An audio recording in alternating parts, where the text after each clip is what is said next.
The Public Benefit Corporation will fill the gap between for-profit corporations and charitable nonprofits. They could become another tool for addressing the social and cultural concerns where private capital and government resources often seem limited. At a time when public budgets are squeezed and society's needs are growing, we must begin to find additional ways to achieve our shared goals in society. The new Public Benefit Corporation option will attract private capital from investors wishing to meet social needs or take advantage of opportunities to use their money in a way that benefits both themselves and their community. In our corporate law, we have created two different kinds of entities, as I think you all know. On the one hand, we have created for-profit corporations, which have become the envy of the world in creating wealth and economic growth. One thinks classically of General Motors, of General Electric, of huge corporations. On the other hand, we created not-for-profits. We created a different kind of entity which mobilizes funds in a different way. With for-profit corporations, we have owners. They invest their capital and they seek a return. And the mission of those corporations is to maximize the return for the owners. Nonprofits have no owners. They are put together by members. They're managed by a small group of people, a board of directors, who seeks money and gifts in kind. They seek donations from corporations, from individuals, and from foundations. And they bring that money in and they spend it on operations and on staff. They have no working capital. It's very hard for them to raise enough money to buy buildings or buy lots of equipment. And they constantly have to scramble to raise funds. So the question arises, why not something in the middle? Why not use the law to create opportunities for private individuals in the best tradition of Minnesotans and Americans to devote some of their capital to working on problems which have some wider benefit?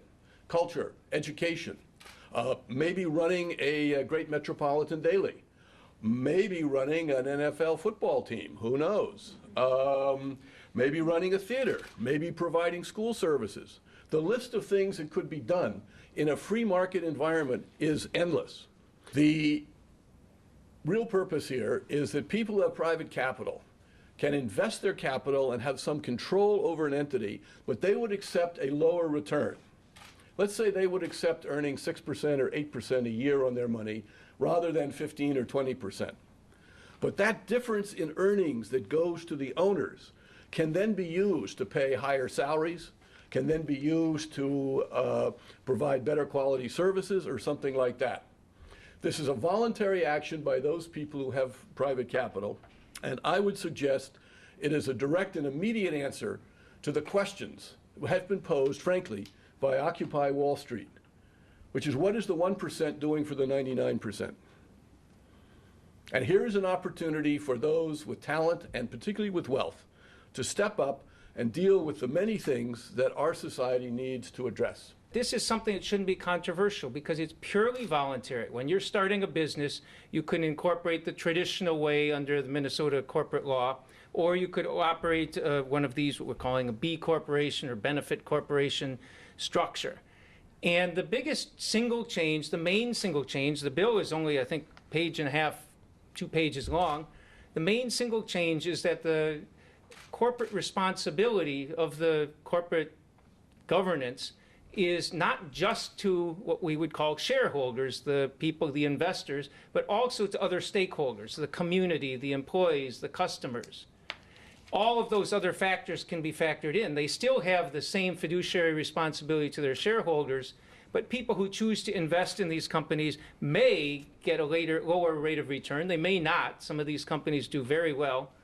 But in exchange, they have more flexibility as long as they're doing it for some other purpose of their stakeholders, not just the shareholders, but it could be employees, the community, or whatever.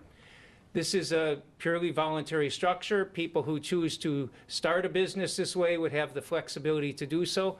And people who choose to invest in them realize we may not get quite the same rate of return, but in exchange for that, we can make sure that we are doing whatever the corporate charter is proposing to do. Mainly, we're going to say we may be paying our employees above the market rate because we think that's the right thing to do.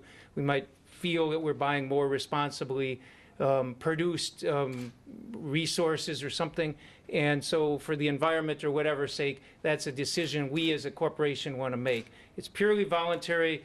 I think the bipartisan authorship of this suggests that people on both sides of the aisle recognize the importance of this, and we hope we can pass it.